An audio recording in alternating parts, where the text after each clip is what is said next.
Assalamualaikum warahmatullahi wabarakatuh. Baiklah, bertemu lagi di mata pelajaran TIK. Di pertemuan kedua ini kita akan membahas jenis-jenis komputer. Yang mana pada materi sebelumnya kalian sudah mempelajari tentang sejarah perkembangan komputer.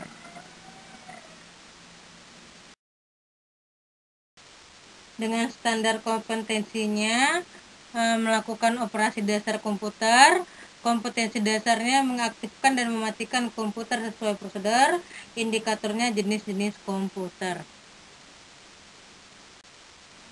Standar kompetensinya melakukan operasi dasar komputer. Kompetensi dasar mengaktifkan dan mematikan komputer sesuai prosedur. Indikatornya itu jenis-jenis komputer.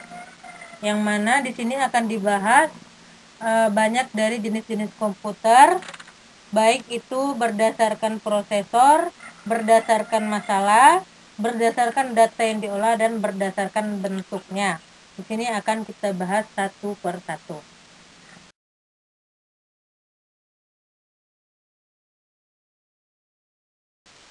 Jenis komputer berdasarkan prosesor. Ada 4 macam jenis komputer berdasarkan prosesor. Yang pertama yaitu mainframe komputer. Komputer jenis ini menggunakan prosesor yang mempunyai kemampuan yang sangat besar dan ditunjukkan untuk multi-user.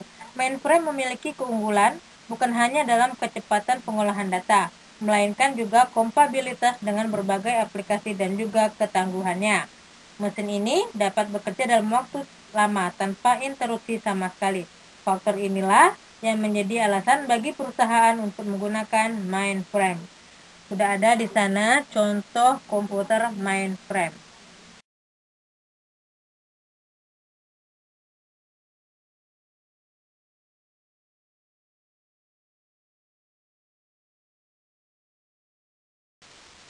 Yang kedua yaitu mini komputer.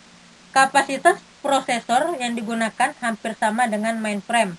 Hanya jumlah terminal yang dapat disambungkan ke dalam komputernya tidak sebanyak seperti pada jenis komputer mainframe. Sudah ada di sana contoh dari mini komputer.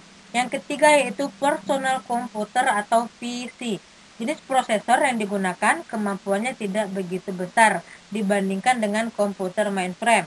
Karena komputer ini memang ditunjukkan untuk seseorang pemakai. Kemudian komputer ini sering juga disebut komputer pribadi. Komputer PC ini kebanyakan digunakan setiap hari untuk bekerja atau penggunaan pribadi. Sebuah PC umum meliputi sebuah sistem unit, monitor, keyboard, dan mouse. Di sana juga ada contoh jenis personal komputer yang banyak kita jumpai dan sering dipakai orang-orang sekarang, yaitu jenis personal komputer.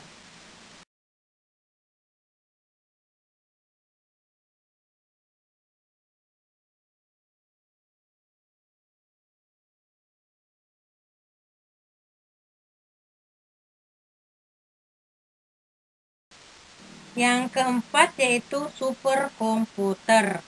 Komputer yang dirancang secara khusus dan merupakan suatu mesin yang sangat mahal. Komputer ini dapat menganalisa dan memvisualisasikan suatu proses atau fenomena yang tidak terlihat. Superkomputer ini digunakan untuk tugas perhitungan intensif seperti perkiraan cuaca, riset iklim, pemanasan global, dan lain-lain. Sudah ada di sana contoh dari superkomputer.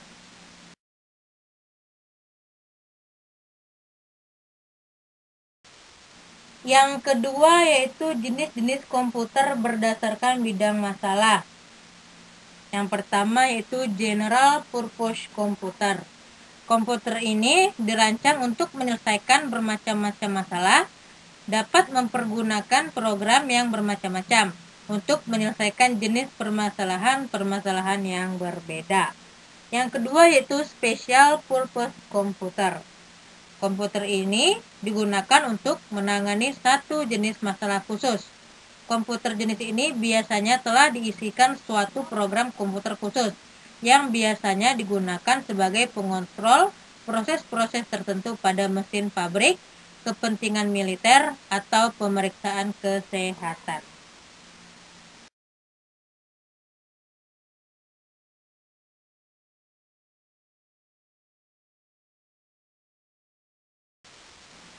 Yang ketiga yaitu jenis-jenis komputer berdasarkan data yang diolah.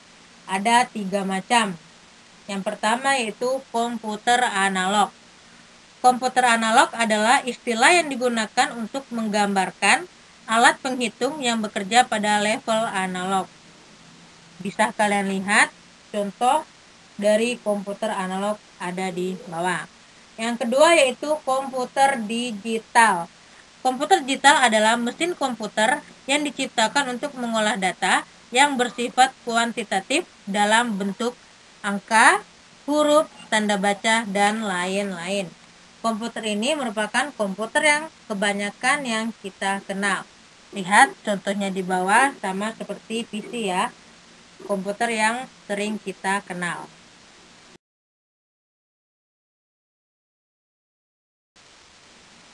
Yang ketiga yaitu komputer hybrid. Komputer hybrid adalah jenis komputer yang diperuntukkan untuk pengolahan data yang sifatnya baik kuantitatif maupun kualitatif, atau dengan istilah lain menggabungkan kemampuan digital dengan analog. Jadi komputer hybrid ini adalah gabungan dari komputer analog dan komputer digital. Contohnya ada di samping gambar dari contoh komputer hybrid.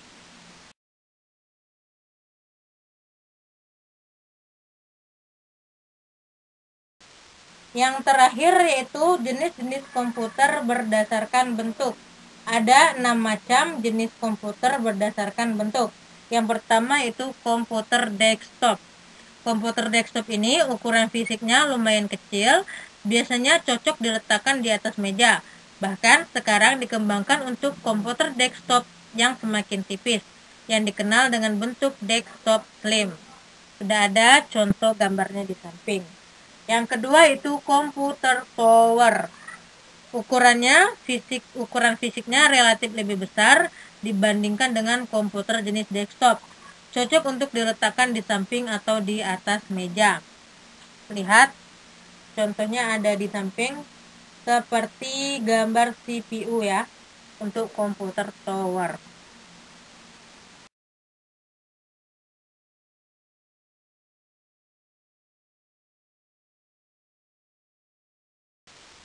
Yang ketiga yaitu komputer portable. Ukuran fisiknya sedikit lebih kecil dari komputer desktop dan tower.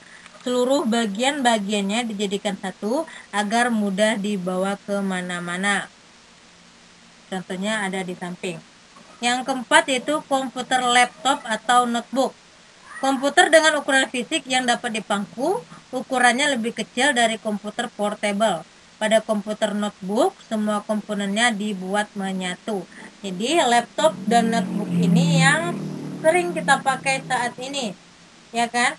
Jadi notebook sama laptop ini komponennya menyatu ya. CPU-nya ada di sana, monitornya ada di sana, keyboardnya ada di sana. Jadi bisa dipangku atau dibawa kemana-mana.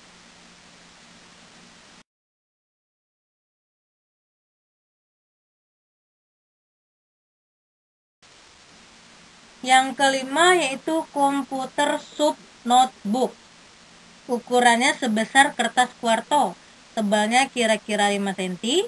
Komputer sub notebook ini masih terus dikembangkan untuk mengecilkan ukurannya. Jadi dia seperti notebook tapi ukurannya lebih kecil ya. Mungkin sebesar Android yang kita pakai sekarang ini. Yang keenam yaitu komputer palm top. Komputer ini dibuat untuk bisa digenggam bila dibandingkan dengan ukuran kaset kira-kira sebesar kaset video beta.